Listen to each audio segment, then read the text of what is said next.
Kapag pinagsama mo ang isang grupo ng mga diver na marahil ay hindi naman dapat nandoon sa simula pa lang at mga investigador na naniniwalang nandoon ang mga diver para gumawa ng krimen, mas marami kang tanong kaysa sagot. Nagsimula ako magsaliksik tungkol sa kwento at napansin ko ang magkaibang ulat at kulang-kulang o hindi tugmang detalye. Nagbago lang iyon nang kinausap ko ang mga taong nakakaalam ng nangyari at doon naging malinaw ang lahat. Noong 1960 tinulak ng Cold War ang USA at USSR, napaunlarin ang kanilang kakayahang interkontinental. Mabilis na nagtayo ang USSR ng mga underground missile silo at noong Setyembre 1960 nagsimula ang paggawa sa isang lugar na tinawag na Plockstein Nuclear Missile Base sa Lithuania. Ngayon, itong una sa mahabang serye ng mga kamalian at katanungan na bumabalot sa kwentong ito. Sa isang ulat, dito raw naganap ang isang trahedyang aksidente kung saan isang cave diver ang namatay. Pero sa ibang mga ulat, sa Latvia naman namatay ang diver na isa pang bansa. Lumabas na namatay siya sa isang base militar na katulad ng Plockstein pero sa Binoid sa Latvia at itinayo rin ito sa halos kaparehong panahon. Mas marami talagang impormasyon tungkol sa Plockstein na ginawang museo. Kaya ginamit ko ang mga impormasyong ito para mabigyan kayo ng ideya.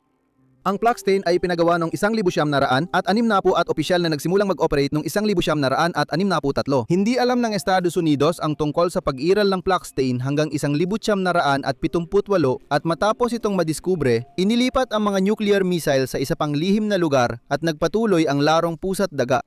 Wala nang dahilan ang USSR na panatilihin ang isang lugar na alam na ng mga Amerikano, kaya't napabayaan ito at halos tuluyang nilamon ng kagubatan sa paligid nito. Sa pagdaan ng panahon, ninakaw ng mga magnanakaw ng bakal ang mahahalagang materyales sa ilalim ng lupa at kalaon ay napuno ng tubig ulan ang lugar at nakalimutan ito. Noong 2011, nalaman ng 3 Lithuanian cave diver ang lugar at nagpasya silang galugarin ng mga underground bunker at missile silo na may lalim na 30 metro o 70 talampakan. Noong Linggo, 12 ng Hunyo, 2011 ang cave diver na si Vitas Vilkas, bumbera na si Adas Zitovanisius at malapit na kaibigan na si Linus Yukstas ay naglakbay upang tuklasin ang matagal nang nakalimutang dating base ng missile ng Soviet. Madali sila nakapasok dahil walang harang o karatula na bawal pumasok. Sa unang pagsisid ng araw, sabay pumasok ang 3 sa missile silo. May ginawang video tungkol sa pagsisid at in-upload ito sa YouTube bilang parangal kay bumbero Adas Zitovanisius na hindi na nakabalik mula sa ikalawang pagsisid ng araw. Sa video, makikita ang ilang pagkakamaling na dulot sa pagkamatay ni Adas Zitovanisius ng araw na yon. Habang papasok ang 3 sa silo, nabibiruan sila na ligtas naman ito basta't walang rocket fuel sa tubig. May isang babaeng sumama sa kanila at mananatili sa ibabaw at tinanong ang diver kung may helmet siya sa pagsisid. Tinawanan lang ng diver at sinabing naiwan niya ito sa bahay. Importante ang masayahing disposisyon sa pagsisid. Kapag wala ka sa tamang kondisyon ng isip, mas mataas ang chance na magpanik at tumaas ang stress mo habang sumisisid. Ngayon, kahit walang cave reel o backup na silindro, nagpatuloy ang 3 sa tila silid imbakan ng misil at pumasok sa labirint ng mga silid hanggang matagpuan ang isang launch silo. Bago sila bumaba sa pinakamalalim na silid ng launch silo, sinabi ng diver na ang lalim ay 24 na metro o 79 na talampakan. Mula sa ibabaw, nagbiroan sila tungkol sa kung gaano kainit sa ibabaw ng lupa at kung gaano naman kalamig sa tubig. Medyo malinaw ang tubig maliban sa ilang pinumlatak na minsang naaangat. Habang bumababa sila at dumadaan sa napakasisikip na mga hatch, ipinapakita ng computer ng diver na ang lalim ng dive ay 22 metro o 72 talampakan. Habang nagpapatuloy sila, mapapansin mo ang matutulis at magagaspang na gilid ng metal debris.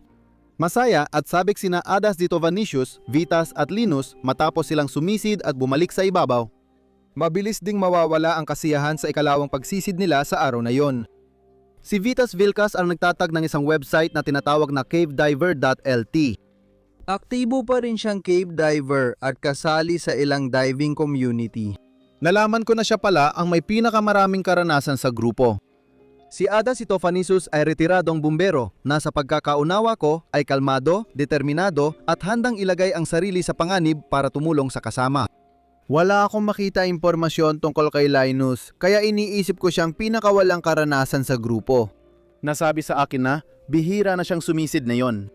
Sa ikalawang pagsisid, sina Adas, Sitovanicius at Linus lang ang sumisid dahil wala si Vitas. Hindi na rin nakabalik si Adas, Sitovanicius. Una, kailangan kong hulaan ang totoong nangyari kay Adas, Sitovanicius. Ayon sa lokal na pahayagan, may diver na nalunod at wala akong nakita na ibang paliwanag. May website akong nakita na nagsasabing posibleng may kinalaman ang nitrogen narcosis. Kalaunan ko nalaman na natagpuan si Adas Sitovanicius sa 30 metrong lalim, kaya posibleng may epekto ang nitrogen narcosis sa nangyari. Sa iba't ibang artikulo online, sinasabi na naniniwala ang pulisya na ang mga diver ay mga namumulot ng bakal. Kung pagbabatayan ng paiwatig, mukhang hindi masyadong sinuri ng pulisya ang kaso. Baka inisip nilang magnanakaw lang ng bakal ang grupo kaya hindi na inimbestigahan. Hindi ako naniniwalang nandoon sila para mamulot ng bakal dahil wala silang lubid o lift bag pang ahon. Siguro, wala lang silang interes imbestigahan ang pagkamatay ng taong pumasok ng walang pahintulot at di dapat nandoon. May isang diver na piniling pumasok sa isang lugar na hindi naman niya dapat pasukin at namatay habang ginagawa ang isang bagay na malinaw na delikado mula pa sa simula. Kaya ano nga ba talaga ang nangyari? Una kong hinala, bumaba ang visibility kaya nagkahiwalay ang dalawang diver. Posibleng naipit ang dive suit ni Adas Sitovanicius sa matalim na bakal at lumalapan nang mapasok ito ng malamig na tubig. Malapit ito sa totoong nangyari. Pumasok sina Adas Sitovanicius at Linus sa compound tulad ng dati nilang pagsisid. Muli, wala silang helmet, backup cylinders o cave reel bilang gabay pabalik sa ligtas na lugar, kaya pumasok sila sa maze ng mga lagusan. Pagkatapos ng unang pagsisid, bahagyang mas mababa ang visibility sa simula at pagdating ng pangalawang pagsisid, mas lalo pang bumaba ang visibility dahil sa pag-angat nila ng mas maraming putik. Sa mababang visibility, nagkahiwalay ang dalawang diver. Sa mababang visibility at makikitid na daanan, sina Adas, Sitovanicius at Linus ay naghahanap sa isa't isa para makalabas. Dahil walang cave reel na may tali para gabayan siya pabalik sa ligtas na lugar, nagsimulang magsagawa ng search pattern si Aidis.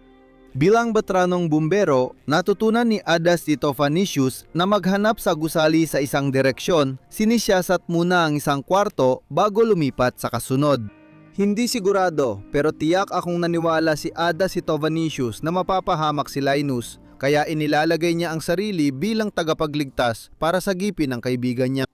Ngayon, dahil sa stress at malamig na tubig, mababang visibility at hindi eksaktong alam kung paano makalabas, tumaas ang tibok ng puso niya at mas bumibilis ang paghinga niya.